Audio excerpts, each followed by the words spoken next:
Nazimuddin cobra ভাবতেছেন বিষয়টা কি, ব্যাপারটা কি, আমার এমন লাগে কেন? উনি কাশফের মাধ্যমে মুরাকাবা মুশাহাদা খেয়াল করে দেখেন আর একজন ভক্ত ইমাম ফখরুদ্দিন রাজি, তিনি শয়তানের কবুল করে দলিল প্রমাণ দিয়ে আর দলিল খুঁজে পাচ্ছে না, শয়তান বলতেছে এইবার তোমাকে বেঈমান বানায় কবরে ঢুকায় দিব। জরুরি নাউজুবিল্লাহ।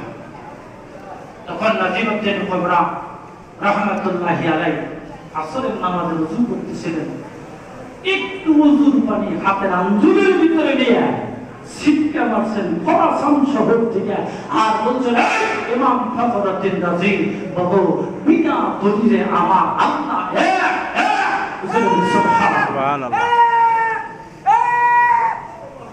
এই কথা বলার পরে শয়তান বলতেছে ইমাম সাহেব বাইসা গেলেন, যদি পীরের কাছে বইয়ের মুরিদ না হইতেন আপনার মতো ইমাম রে বেঈমান বানায় কবরে ঢুকাইয়া দিতাম। বুঝতে পারে না? বুঝুবিল্লাহ।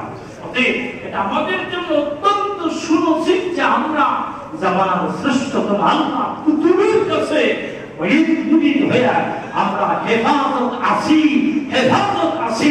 জোরে বলে আলহামদুলিল্লাহ।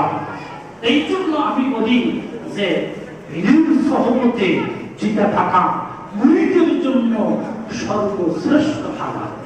বলে আলহামদুলিল্লাহ। কথা চিন্তা করি কখনই কোন সময় কখনই কোন দুর্গতি ঘটে যায়, যেহেতু আব্বা বললেন শয়তান কোন সময় ধোঁকা দিয়ে আপনাকে আমাকে পথভ্রষ্ট করবে বলতে পারবো না, বলা যাবে না। কথা চিন্তা করি আমাদের সকলকেই যেন হেফাজত করেন, সকলেই বলে আমিন। আমরা যেন শয়তানের কবল থেকে হেফাজত হয়ে আপন শরীরের চরণে যেন আমরা বাকি হায়াত বাকি জিন্দেগি যেন টিকে থাকতে পারি। আল্লাহ পাক সেই তৌফিক দান করেন, সকলেই বলে আমিন।